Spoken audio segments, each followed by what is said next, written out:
So let's talk about The Final Girls. This movie came out in 2015 and it had a few pretty notable actors in it and actresses. And you know, on the cover of this movie, it says that it's like a love story to 80s slasher films. And I'm like, yeah, I've been sucked in by this one before. I mean, seriously, I've walked around in like Walmart and Myers. If you're from this area of the country, we have Myers. Anyways, and there's a lot of movies that say like, oh, 80s slasher films done the right way. And I'm thinking like, yeah, cool, whatever. I watched a few of them. Most of the time, they're not. They're terrible. It's like they're written by some asshole that was born in 1995 and watched a couple Friday the 13th movies and said, oh, I understand this genre of slasher as done so by the 80s.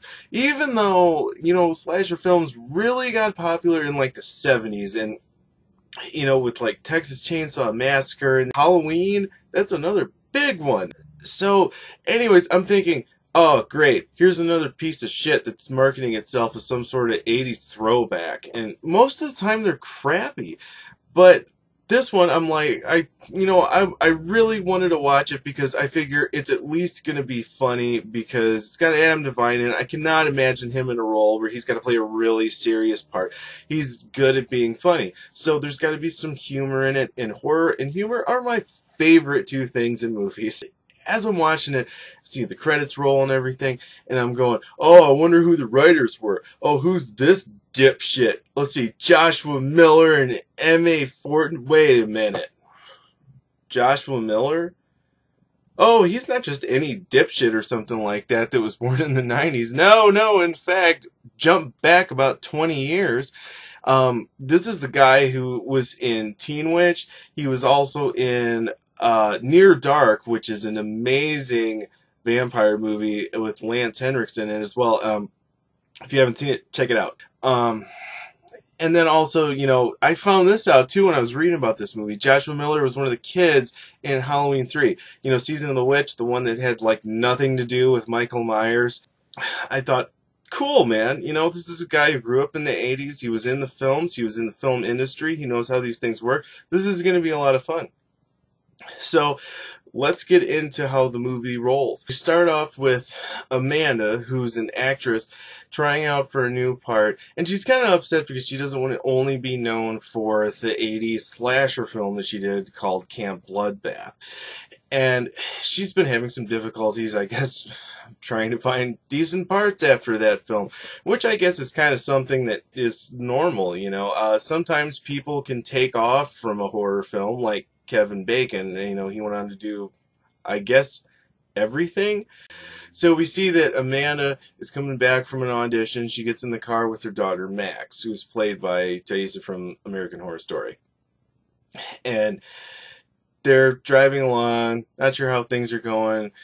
Max is going, oh man, we got these bills to pay and stuff. And Amanda's like, bills? What? We don't need no freaking water. Who cares if we don't have anything to take showers in or whatever? I can stink for another week. We'll go to the truck stop. Throws them out the window and is like, oh damn, here's our song. And this is where I start to think, okay, this movie's probably going to be okay. Because when they turn the song up on the radio, she goes, this is our song. And it's Betty Davis Eyes. And I'm like, yeah, man, cool. Right on, you know. We're not in the 80s, but we're still kind of dealing with some stuff from there. That's pretty sweet. This isn't going to be, this is something that's written in the description. You know, they get in a car accident, the mom dies. Max, the daughter's been living with some relatives or something like that. And anyways, she gets invited to go watch a screening of Camp Bloodbath, the movie that her mom was in.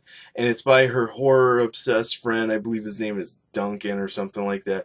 And he wants her to sit on like a panel at the end of it, do a little discussion, Q&A session after the screening of the film. It's like the 30-year anniversary or whatever. She's very reluctant to do it, but ends up showing up. And then we start to set up some like typical things for a slasher film, which is we have like, you know, a possible love interest or something with a conflicting element, namely being a guy named Chris that Max kind of has the hots for, and I guess he kind of does for her, but his bitchy ex-girlfriend shows up and blah, blah, blah, blah, blah, blah, blah. We know what happens after that. So everybody goes in to watch the film. You know, it's Max, her friend Gertie, we have Chris, the bitchy ex-girlfriend. Um, and a bunch of weird things start to happen as the film goes on. You'll see it when you watch it. But the theater catches on fire, and Max and her friends are trying to get out, so they end up running to the front of the theater, and she rips a hole in the screen, and they jump through, and boom, they're in the movie Camp Bloodbath. Now, one member of the party, of course, is very excited about this. Everybody else is a little freaked out. So this is where I think the movie gets interesting, and I'm not going to really spoil anything for anybody because everybody knows that that's what this movie is about. So people get sucked into an 80s slasher film. I want to talk about a couple things that are interesting. Um, the group sits around and they see a VW bus coming up, and it's got the characters from the film in it, and they ask the people who are new, Max and her friends, they're the new counselors and they need a ride to camp as well. And they say no at first.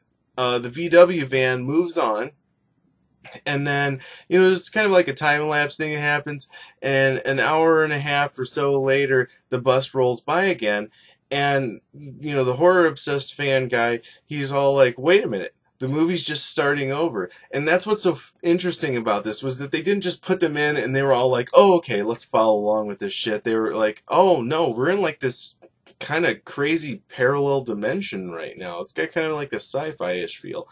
So I thought that was kind of interesting that they did that the people are existing in the film, but the film is happening while they're there, regardless if they want to interact with it or not. So, they could just fucking run off for all they know and be stuck in filmland or whatever. But eventually they decide to go to the camp, and Max sees her mom, as she was in the film.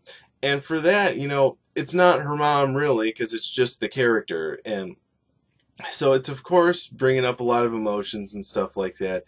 But as time goes on, they realize that, oh shit, we're in this film and we're going to have to try and survive it. And a lot of things are cool in there. And that brings me to another thing that I really enjoyed, was that, like, when they do slow motion and stuff, the, the people in the film are not aware of it, whereas the people who were sucked into the film are like, why are we moving in slow motion? Also, there was like some practical effects. There's also a lot of digital stuff going on that's really cool. And there's like flashback scenes that happen where everything kind of, to show the flashback, it's like the current situation literally melts away, and then suddenly the people who are sucked into the film, they're in the flashback and they're just kind of watching things happen. And this brings me to another thing, is that,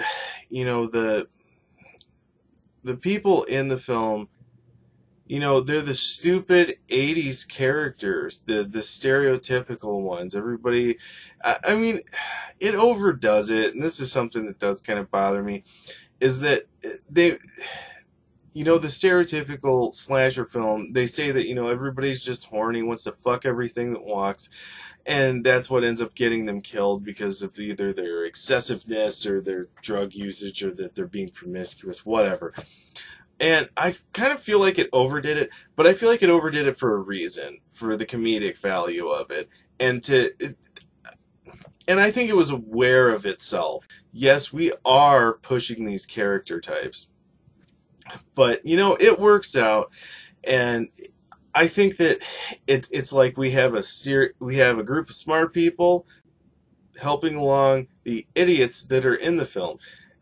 Even though I don't really think that's how it usually happens in slasher films. I think, the people are relatively intelligent. It's just they're very naive, and I think that's what made 80s horror movies really good. So I guess I'll talk about some of the stuff I didn't really like. First off is that if you wanted this to be a slasher film, you're going to be disappointed.